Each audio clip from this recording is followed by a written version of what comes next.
മരുഭൂയാത്ര, പുത്തനുണർവിൻ യാത്ര, വചന വഴിയെ ഹൃദയവയലുകൾ തേടി വാഗ്ദത്ത നാട്ടിലേക്കൊരു യാത്ര. പുറപ്പാട് പുറപ്പാട് പുറപ്പാട്.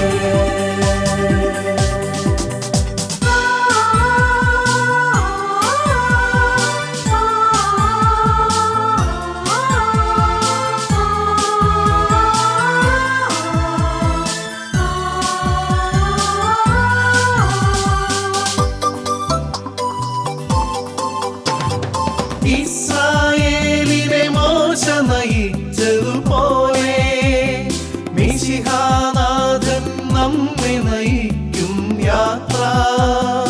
ഇസ്രായേലിനെ മോശ നയിച്ചതുപോലെ മിശിഹാനാഥൻ നമ്മെ നയിക്കും യാത്ര.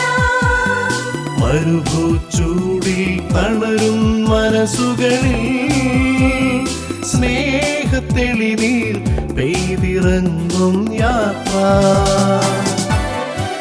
പുറപ്പാട് പുറപ്പാട്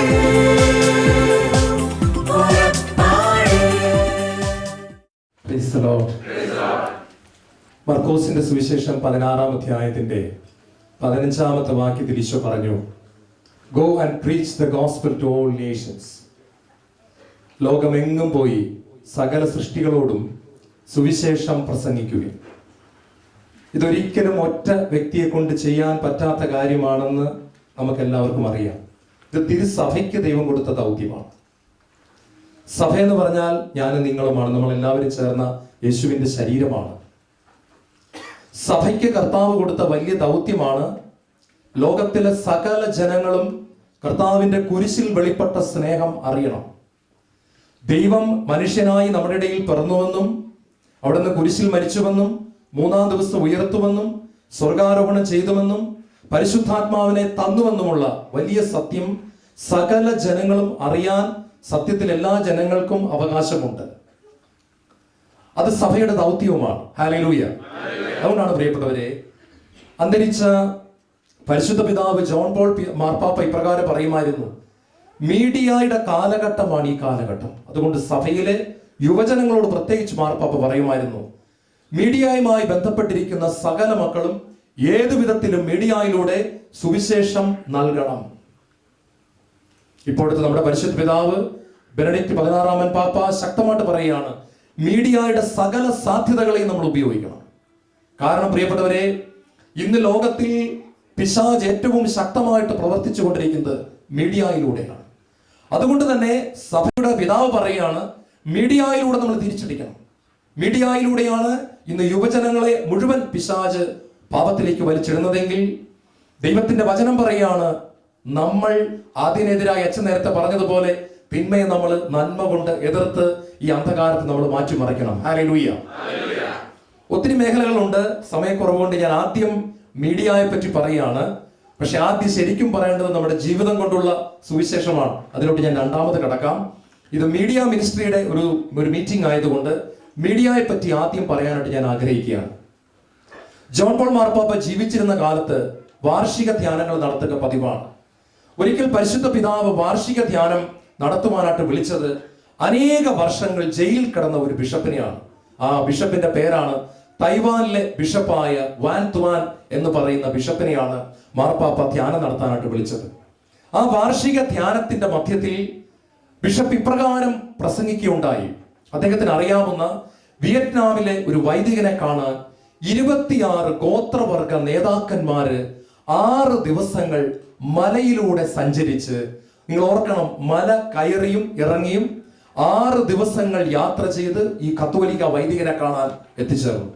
അവർ 26 പേരും വന്നുടനെ പറഞ്ഞ, അച്ഛാ, ഞങ്ങൾക്ക് ജ്ഞാനസ്നാനം വേണം, ഞങ്ങൾക്ക് വിശുദ്ധ കുർബാന വേണം, ഞങ്ങൾക്ക് സ്ഥൈര്യലേപനം വേണം. അച്ഛൻ ചോദിച്ചു, നിങ്ങൾ ആരാണ്?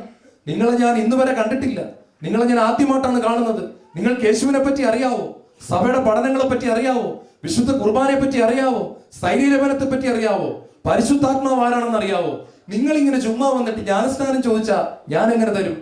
ഉടനെ ആ ഗോത്രവർഗ്ഗക്കാര് പറഞ്ഞു, അച്ഛാ ഞങ്ങൾക്ക് എല്ലാം അറിയാം. അച്ഛൻ പറഞ്ഞു, അങ്ങനെ പറഞ്ഞാൽ പറ്റുകയില്ല. നിങ്ങൾ ഇവിടെ ഒരു 6 മാസം താമസിച്ച് ഇതെല്ലാം പഠിച്ചതിന് ശേഷമേ ഞാൻ ജ്ഞാനസ്നാനം തരത്തുള്ളൂ. ഉടനെ അവര് പറഞ്ഞു, ഇല്ല, ഞങ്ങൾക്ക് ഇവിടെ നിന്ന് മറ്റന്നാൾ തന്നെ തിരിച്ചു പോകണം. ഞങ്ങളുടെ കയ്യിൽ ആകെ ഉള്ളത് 14 ദിവസത്തെ ആഹാരം മാത്രമാണ്. 6 ദിവസം ഇങ്ങോട്ടുള്ള യാത്ര, 6 ദിവസം മലയിലൂടെ അങ്ങോട്ടുള്ള യാത്ര. 2 ദിവസം ഞങ്ങൾ അച്ഛൻ്റെ കൂടെ ഉണ്ടായിരിക്കും, അതിന്റെ അപ്പുറം ഞങ്ങൾക്ക് നിൽക്കാൻ പറ്റുകയില്ല. അച്ഛൻ പറഞ്ഞു, നിങ്ങൾക്ക് എന്തറിയാം? അവര് പറഞ്ഞ, അച്ഛൻ എന്തു വേണേ ചോദിച്ചു നോക്കൂ, ഞങ്ങൾക്കറിയാം. അച്ഛൻ ചോദിച്ചു, നിങ്ങൾ ഇതൊക്കെ എങ്ങനെ അറിഞ്ഞു? ഇപ്പൊ പറഞ്ഞ, അച്ഛാ, മലയുടെ മടക്കുകളിൽ ഞങ്ങള് കൃഷി ചെയ്ത് ജീവിക്കുന്നവരാണ്. പശുവിനെ കഴിച്ചു വിട്ടിട്ട് ഞങ്ങൾ നിൽക്കുമ്പോൾ ഫിലിപ്പൈൻസിലെ മാനില എന്ന് പറയുന്ന സ്ഥലത്തു നിന്നുള്ള ഒരു റേഡിയോ സ്റ്റേഷനിലൂടെ യേശു ക്രിസ്തുവിന്റെ വചനം ആ റേഡിയോയിലൂടെ ഞങ്ങൾ കേൾക്കും. ഗ്രാമത്തിലുള്ള ഞങ്ങൾ എല്ലാവരും വയലിൽ ഒരുമിച്ച് കൂടിയതിനു ശേഷം റേഡിയോ ഓൺ ചെയ്ത് വെച്ചിട്ട് രാത്രി 9:30 മുതൽ 10:30 വരെയുള്ള ദൈവവചന പ്രഘോഷണം ഞങ്ങൾ കേൾക്കുമായിരുന്നു. ഇത് കഴിഞ്ഞ 4 വർഷമായി ഞങ്ങൾ തുടർന്നുകൊണ്ടിരിക്കുന്നു. അങ്ങനെ റേഡിയോയിലൂടെ ഞങ്ങൾ ദൈവത്തിന്റെ പുത്രൻ ഈ ലോകത്തിൽ വന്നുവെന്നും കുരിശിൽ മരിച്ചുവെന്നും ഞങ്ങളുടെ പാപങ്ങൾക്ക് പരിഹാര ബലിയായി തീർന്നുവെന്നുമുള്ള വലിയ സത്യം ഞങ്ങൾക്ക് മനസ്സിലായി. ഈ യേശുവിന്റെ ശരീരവും രക്തവും സ്വീകരിക്കാൻ ഞങ്ങൾക്ക് കൊതിയായച്ച, അതുകൊണ്ടാണ് ഞങ്ങൾ 6 ദിവസം മലയിലൂടെ നടന്ന് യാത്ര ചെയ്തത്. പ്രിയപ്പെട്ടവരെ, അച്ഛൻ പൊട്ടിക്കരഞ്ഞു പോയി. അച്ഛൻ പറഞ്ഞു, ഞാൻ നിങ്ങൾക്ക് ജ്ഞാനസ്നാനം തരാം. പ്രിയപ്പെട്ടവരെ, ആ 26 പേർക്കും അന്ന് അവിടെ വെച്ച് ജ്ഞാനസ്നാനം നൽകപ്പെട്ടു. അവർക്ക് വിശുദ്ധ കുർബാന നൽകപ്പെട്ടു. അവരുടെ മേൽ പരിശുദ്ധാത്മ ഇറങ്ങി വരാൻ അച്ഛൻ പ്രാർത്ഥിച്ചു. ദൈവത്തിന്റെ ആത്മാവ് നിറഞ്ഞവരായ 26 പേരും മലയിലൂടെ തിരിച്ച് 6 ദിവസം നടക്കുകയാണ്. ബിഷപ്പ് വാൻഡ്മാൻ എന്ന വത്തിക്കാനിൽ പ്രസംഗിച്ചു. ഈ 26 പേര് തിരിച്ചു ചെന്നിട്ട് 5 വർഷം കൊണ്ട് 5000 പേരെ സഭയിലേക്ക് കൊണ്ടുവന്നു. ഹല്ലേലൂയ. യേശുവിനെ അറിയാതിരുന്ന 5000 പേരെ, പ്രിയപ്പെട്ടവരെ, നിങ്ങൾ ഓർക്കണം, 26 പേര് കൂടെ തിരുസഭയിലേക്ക് കൊണ്ടുവരികയാണ്. കാരണമായി തീർന്നത് ഒരു മീഡിയയാണ്. ഒരു സുവിശേഷ പ്രഘോഷകനും ധ്യാനം നടത്താൻ ചെല്ലാതിരുന്ന ആ മലമടക്കുകളുടെ മുകളിൽ ഉണ്ടായിരുന്ന ഗോത്രവർഗക്കാരായ കാട്ടുജാതിക്കാരായ മനുഷ്യരിടയിലേക്ക് ഫിലിപ്പൈൻസിൽ നിന്നും ആരോ സ്നേഹപൂർവ്വം പ്രക്ഷേപണം ചെയ്ത ഒരു റേഡിയോ നിലയിലത്തിലൂടെ കടന്നു വന്ന ദൈവവചനം 5000 വ്യക്തികളിലേക്ക് യേശു ക്രിസ്തുവിനെ കൊടുക്കുകയാണ്.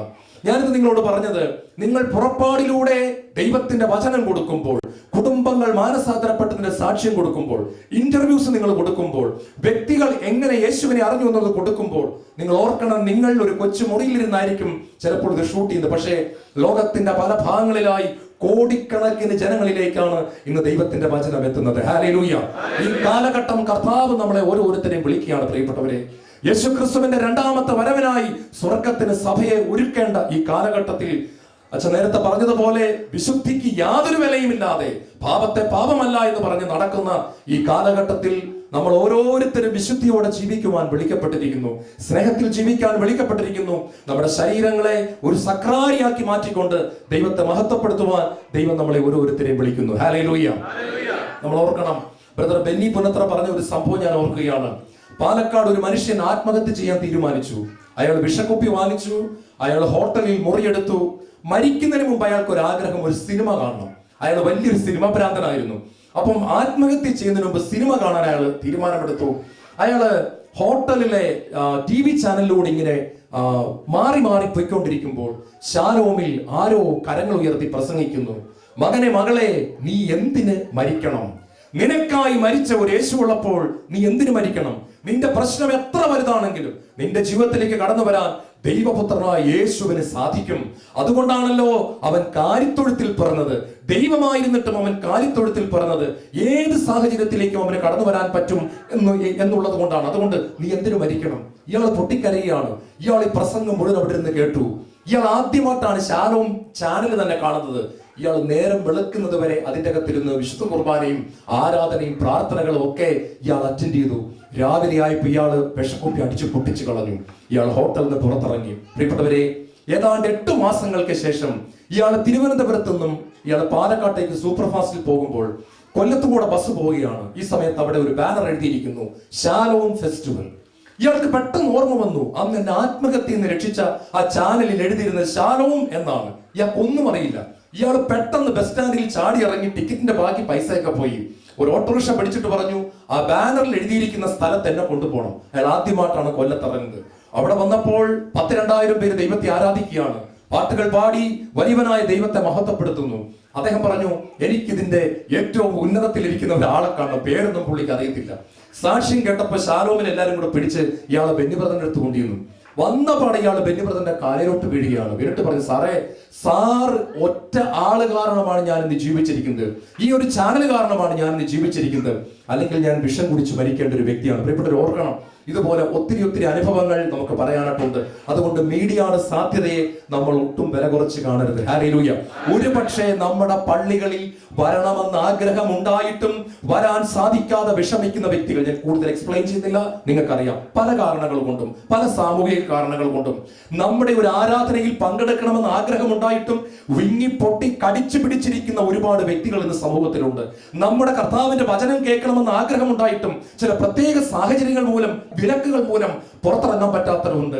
അവരുടെ എല്ലാ ഭവനങ്ങളിലേക്ക്, അവരുടെ ഊട്ടുമേശയിലേക്ക്, അവരുടെ സ്വീകരണ മുറിയിലേക്ക് തന്നെ ദൈവത്തിന്റെ വചനം കടന്നു ചെല്ലുവാൻ ദൈവം ഈ കാലഘട്ടത്തിൽ ശാലോം ടിവിയെ ഉപയോഗിക്കുകയാണ്. ഹല്ലേലൂയ.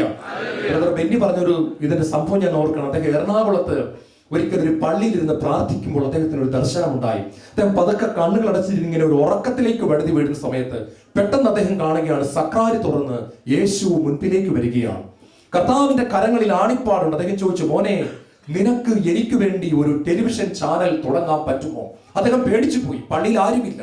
അദ്ദേഹം പെട്ടെന്ന് ചാടി ഇരുന്നിട്ട് കൈകൂപ്പിട്ട് പറഞ്ഞു, കർത്താവേ, ഈ പാവം ഞാൻ വിചാരിച്ചാൽ എങ്ങനെയാണ് ശാലോം ടെലിവിഷൻ തുടങ്ങാനായിട്ട് പറ്റുന്നത്? എനിക്ക് പേടിയാണ് കർത്താവേ. കർത്താവ് ഉടനെ പറഞ്ഞു, ഞാനാണ് നിന്നെ അയക്കുന്നത്, മറ്റാരുമല്ല, മനുഷ്യരാരുമല്ല നിന്നെ അയക്കുന്നത്, ഞാനാണ് നിന്നെ അയക്കുന്നത്, നീ പോകണം. അങ്ങനെ പ്രിയപ്പെട്ടവർ, അദ്ദേഹം ശാലോമിൽ ചെന്നു. അദ്ദേഹത്തെ സ്നേഹിക്കുന്ന അഭിമന്യ പിതാക്കന്മാരടക്കം സ്നേഹം കൊണ്ട് നിർബന്ധിച്ചു, മോനെ ബെന്നി, ഇത്രയും നാൾ നീ മാസിക നന്നായിട്ട് നടത്തി, പത്രം നന്നായിട്ട് നടത്തി, സഭയ്ക്കെല്ലാം ഒരു അനുഗ്രഹമാണ്. നിനക്ക് ഇത്രയും നാൾ കിട്ടിയ സകല പേരും എല്ലാ അംഗീകാരവും പോകാൻ പോകാണ്. 2 മാസത്തിനകം ഇത് മുൻപോട്ട് കൊണ്ടുപോകാൻ പറ്റില്ല. 60 ലക്ഷം രൂപയോളം മാസം ചെലവ് വരുന്ന ഈ പരിപാടി നീ ഉപേക്ഷിക്കുന്നതാണ് നല്ലത്. നീ കണ്ടതിനെ മറന്നേക്കുക, കാരണം ഇത് നിന്റെ നന്മയ്ക്കാണ്. അദ്ദേഹം വീണ്ടും ഇത് വിട്ടുകളഞ്ഞു. വീണ്ടും അദ്ദേഹം കർത്താവിനെ കാണുകയാണ്. കർത്താവ് പറഞ്ഞു, മനുഷ്യരാരുമല്ല, ഞാനാണ് നിന്നെ വിളിക്കുന്നത്. അദ്ദേഹം ചോദിച്ചു, കർത്താവെ, ഞാൻ ഇത് എങ്ങനെ മുൻപോട്ട് കൊണ്ടുപോകും? കർത്താവ് പറഞ്ഞു, ശാലോം മാസികയ്ക്ക് 1 ലക്ഷം വരിക്കാരില്ലേ, നീ ശാലോം മാസികയിൽ കൊടുക്കുക. സാധാരണക്കാരായ മനുഷ്യരിലൂടെ ലോകത്തിലെ മനുഷ്യർക്ക് അപ്രാപ്യമായ കാര്യം ഒരു പരസ്യം പോലും ഇല്ലാതെ എനിക്ക് ചെയ്യാനായിട്ട് സാധിക്കും. 1 ലക്ഷം വരിക്കാരിൽ പകുതി പേര് സഹായിച്ചാൽ മതി, എന്റെ ചാനൽ സഭയ്ക്ക് അനുഗ്രഹമായി മാറും. ഹല്ലേലൂയ. അദ്ദേഹം പിന്നെ ഒരു മനുഷ്യരോട് ആലോചിക്കാൻ നിന്നില്ല പ്രിയപ്പെട്ടവരെ. അദ്ദേഹം നേരെ കടന്നു വന്നിട്ട് ശാലോം മാസികയിൽ പരസ്യം കൊടുക്കുകയാണ്, നമ്മൾ ടെലിവിഷൻ തുടങ്ങാൻ പോകുന്നു. നിങ്ങൾക്കറിയാമോ, തീരെ പാവപ്പെട്ട മനുഷ്യരാണ് ആദ്യം മുന്നോട്ട് വന്നത്.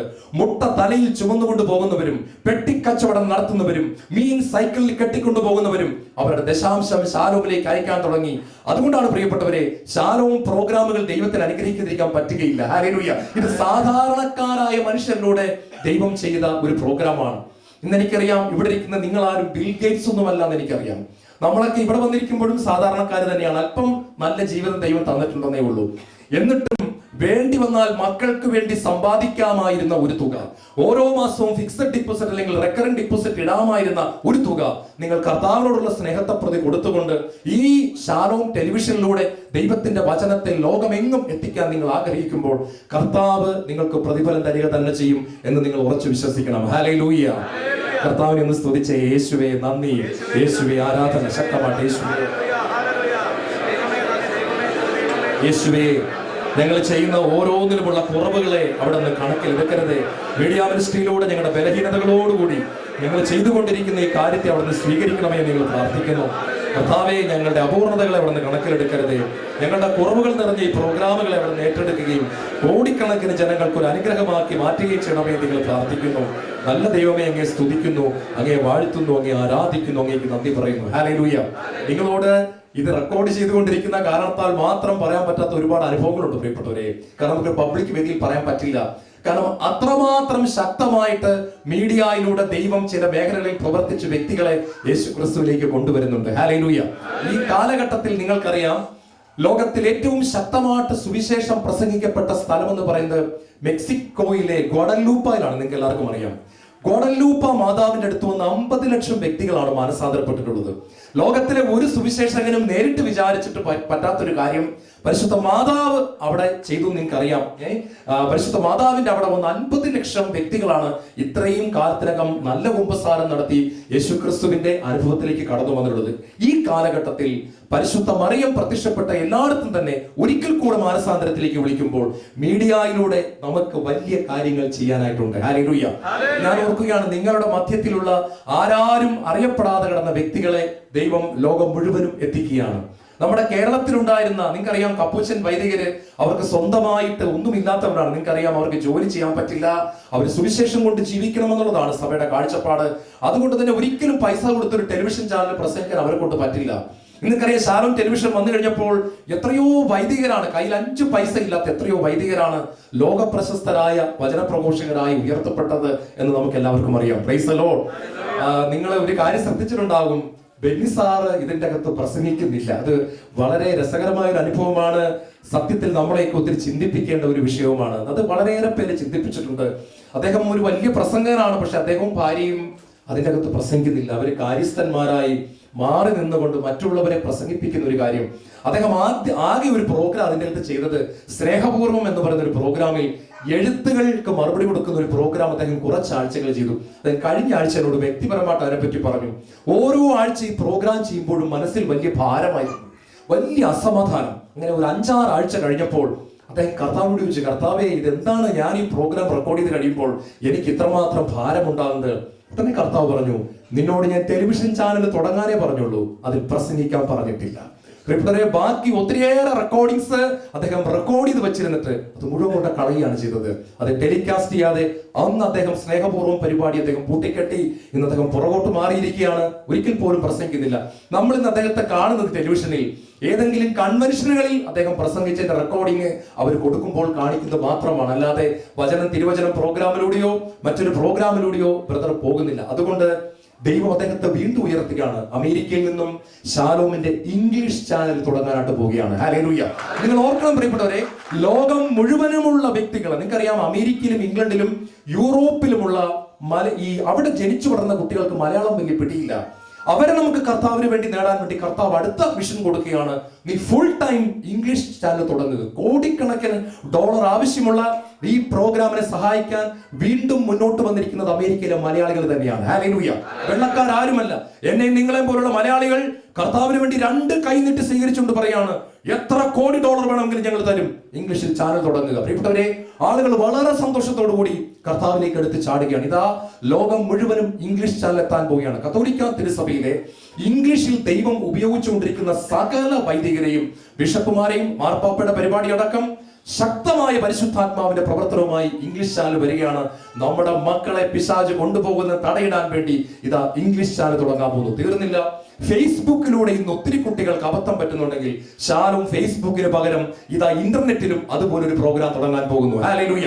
നമ്മുടെ മീഡിയയുടെ സകല സാധ്യതകളെയും നമ്മൾ ഉപയോഗിച്ചുകൊണ്ട് കുട്ടികളെ തലമുറകളെ നമ്മൾ വിശുദ്ധിയിലേക്ക് കൊണ്ടുവരികയാണ്. അതിന് ദൈവം നമ്മളെ ഓരോരുത്തരെയും വിളിക്കുന്നു. നമുക്ക് കർത്താവിനോട് ചേർന്ന് നിൽക്കാം. ഹല്ലേലൂയ. ദൈവം നമ്മളെല്ലാവരെയും ഓർത്ത് ഒത്തിരി സന്തോഷിക്കുകയാണ്. പ്രിയപ്പെട്ടവരെ, ഈ കാലഘട്ടത്തിൽ ഈശോയുടെ പലപ്പോഴും ഞാൻ കണ്ടിട്ടുണ്ട്, ചില ഗ്രാമങ്ങളിലൂടെ നടന്നു പോകുമ്പോൾ അവിടെ കർത്താവിന്റെ വചനം ഉയർന്ന് കേൾക്കാം. ചില മാർക്കറ്റുകളിലൂടെ പോകുമ്പോൾ അവിടെയും ദൈവത്തിന്റെ വചനം, കർത്താവിന്റെ പാട്ടും കുർബാനയും ഒക്കെ ഉയർന്നു കേൾക്കുന്നു. ഈ കാലഘട്ടം ഒത്തിരി സന്തോഷമുള്ളതാണ്. തിന്മയ്ക്കെതിരെ ആഞ്ഞടിക്കാൻ ദൈവം നമ്മളെല്ലാം ചെറിയ രീതിയിലെങ്കിലും ഉപയോഗിക്കുന്നതിനായി നമുക്ക് ദൈവത്തിന് നന്ദി പറയാം. ഒന്നുകൂടെ നമുക്ക് കർത്താവിനെ ഒന്ന് സ്തുതിക്കാം. ഹല്ലേലൂയ. ഈശോയെ നന്ദി, യേശുവേ നന്ദി. ശക്തമായി ദൈവമേ നിങ്ങൾ ഉപയോഗിക്കണം. ഹല്ലേലൂയ. കർത്താവേ നന്ദി പറയുന്നു. ഹല്ലേലൂയ. യേശുവേ നന്ദി, യേശുവേ ആരാധന, യേശുവേ മഹത്വം. Praise the Lord. ഏറ്റവും പ്രധാനപ്പെട്ടത് ഞാൻ രണ്ടാമത് പറയുകയാണ്. ഞാൻ ആദ്യം പറഞ്ഞു മീഡിയ ആണ് നമ്മുടെ മീറ്റിംഗ്, അതുകൊണ്ട് മാത്രം അത് ആദ്യം പറഞ്ഞു. ഏറ്റവും പ്രധാനപ്പെട്ടത് നമ്മുടെ ജീവിതം കൊണ്ടുള്ള സുവിശേഷ പ്രഘോഷണം തന്നെയാണ്. Praise the Lord. സഭ അത് വീണ്ടും വീണ്ടും ആവർത്തിച്ചു പറയുന്നു. കാരണം പ്രിയപ്പെട്ടവരെ, ഇന്ന് ഞാൻ കണ്ടിട്ടുള്ള വലിയൊരു പ്രശ്നം ഇതാണ്. സുവിശേഷം പ്രസംഗിക്കുന്ന അനേക അൽമാരുടെ മക്കൾ യേശുവിന്റെ അനുഭവത്തിലേക്ക് വരുന്നില്ല. ഇതൊന്ന് വലിയൊരു പ്രശ്നമാണ്. അൽമാരായ ഞങ്ങളെല്ലാം അഭിമുഖീകരിക്കുന്നു. നിങ്ങളോട് ഞാൻ തുറന്ന് പ്രസംഗിക്കാം, മറ്റൊന്നും വിചാരിക്കരുത്. വലിയൊരു പ്രശ്നമാണ്. പ്രാർത്ഥനക്കാരെന്ന് പറഞ്ഞ് നടക്കുന്ന വ്യക്തികളുടെ മക്കൾക്ക് പ്രാർത്ഥന അനുഭവത്തിലേക്ക് കടന്നു വരാനായിട്ട് പറ്റുന്നില്ല. ഇതിന്റെ ഒരു പ്രധാനപ്പെട്ട കാരണം പുറത്ത് പ്രാർത്ഥിക്കുന്ന പല വ്യക്തികൾക്കും കുടുംബത്തിൽ സാക്ഷിയാകാനായിട്ട് പറ്റുന്നില്ല എന്നുള്ളതാണ് കാരണം. ഹല്ലേലൂയ. രാവും പകലും മാതാപിതാക്കളെ കാണുന്ന മക്കൾക്ക് അവരിൽ അഞ്ചാമത്തെ സുവിശേഷം കാണാനായിട്ട് പലപ്പോഴും പറ്റുന്നില്ല. 1 കൊറിന്ത്യർ 11 അധ്യായത്തിന്റെ 1 വാക്യത്തിൽ പൗലോസ് പറഞ്ഞു, I imitate Christ, likewise you imitate me. ഞാൻ ക്രിസ്തുവിനെ അനുകരിക്കുന്നത് പോലെ നിങ്ങൾ എന്നെ അനുകരിക്കുവിൻ. പ്രിയപ്പെട്ടവരെ, പൗലോസിന് ഇത് നെഞ്ചത്ത് കൈവച്ച് പറയാൻ പറ്റും. ഞാൻ പലപ്പോഴും ഈ വചനം വായിക്കുമ്പോൾ കരഞ്ഞിട്ടുണ്ട്. കാരണം എനിക്ക് നിങ്ങളോട് നെഞ്ചിൽ കൈവച്ച് ഈ വചനം പറയാൻ പറ്റുന്നില്ല. പൗലോസ് ഇതെങ്ങനെ പ്രസംഗിച്ചു? ഞാൻ ക്രിസ്തുവിനെ അനുകരിക്കുന്നത് പോലെ നിങ്ങൾ എന്നെ അനുകരിക്കുവിൻ. ഹല്ലേലൂയ. നമ്മൾ സാധാരണ നമ്മുടെ വീട്ടിലെ മക്കളോട് പറയുന്നൊരു കാര്യമുണ്ട്, എടാ അടുത്ത വീട്ടിലെ ടോണിക്കുട്ടിയെ കണ്ട് പഠിക്കണം, അടുത്ത വീട്ടിലെ അന്നക്കുട്ടിയെ കണ്ട് പഠിക്കുമോളെ, അടുത്ത വീട്ടിലെ ചാക്കോച്ചനെ കണ്ട് പഠിക്കും, നിനക്കെന്താ അവനെ കണ്ട് പഠിച്ച അവനെ പോലെ ആയാൽ എന്താ കുഴപ്പം? തിരിച്ച് മാതാപിതാക്കളെ, നിങ്ങളോടൊരു കുസൃതി ചോദ്യം തിരിച്ചു ചോദിക്കട്ടെ, എന്താ നിങ്ങൾ അപ്പന്മാർ ഇങ്ങനെ പറയാത്തത്? മോനെ അപ്പനെ കണ്ട് പഠിക്കടാ. അമ്മമാരെന്താ പറയാത്തത്? എന്നെ കണ്ട് പഠിക്കുമോളെ. അതിനു പോലെ എന്തിനാ ഈ അയൽ വീട്ടിലെ ടോണിക്കുട്ടി കണ്ട് പഠിക്കാൻ പറയുന്നത്?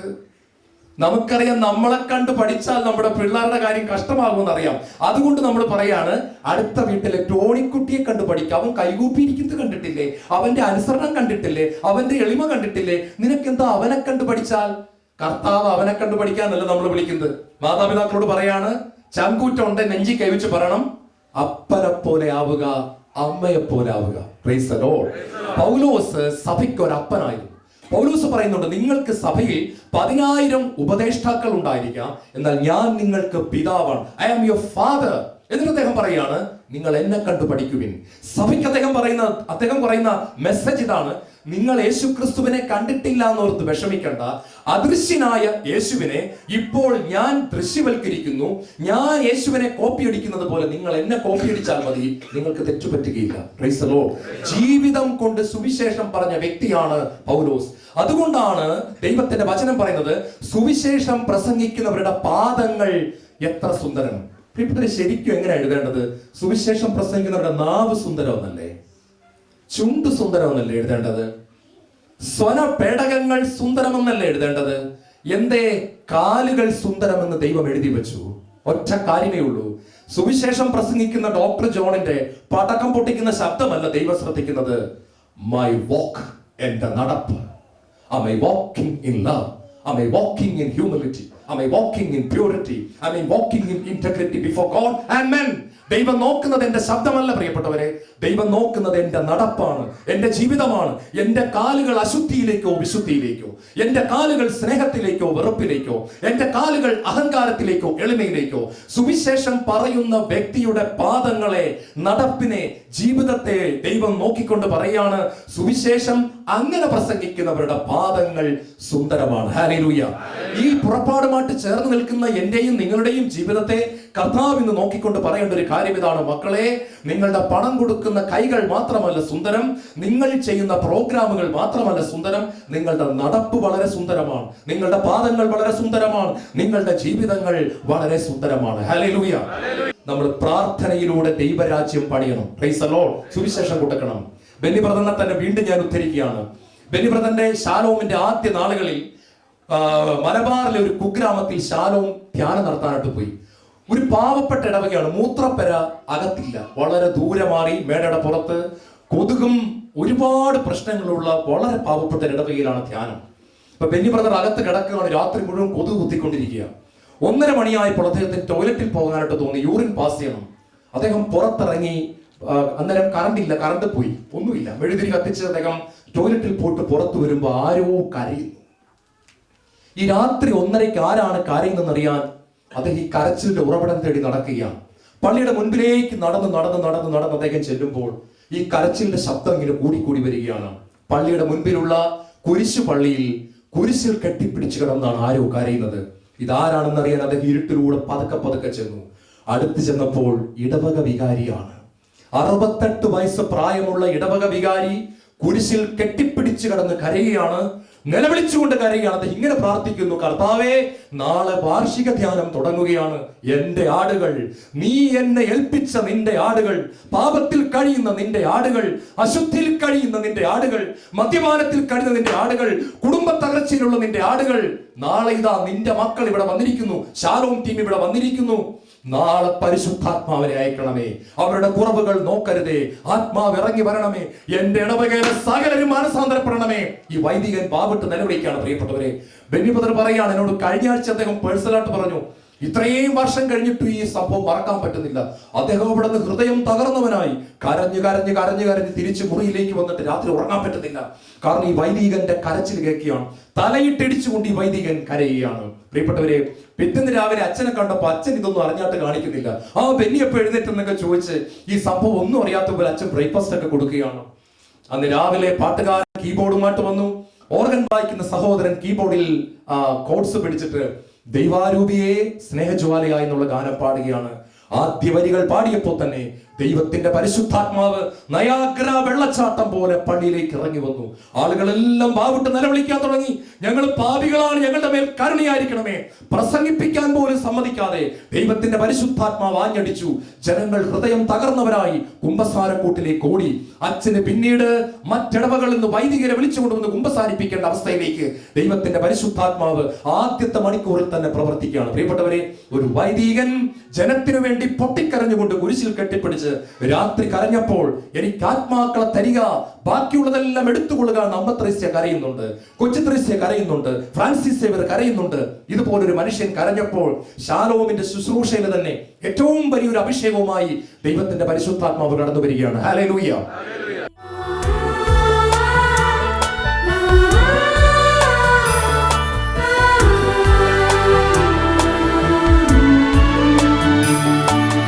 ജീവന്റെ അപ്പമാം ദിവ്യനാഥ, സ്വർഗീയ മന്നയാം സ്നേഹരൂപ, ഓസ്തിയായി വാഴും യേശുനാഥ, എൻ ഹൃത്തിൽ വാഴാൻ കനിവാകണേ. ജീവന്റെ അപ്പമാം ദിവ്യനാഥ, സ്വർഗീയ മന്നയാം സ്നേഹരൂപ, ഓസ്തിയായി വാഴും യേശുനാഥ, എൻ ഹൃത്തിൽ വാഴാൻ കനിവാകണേ.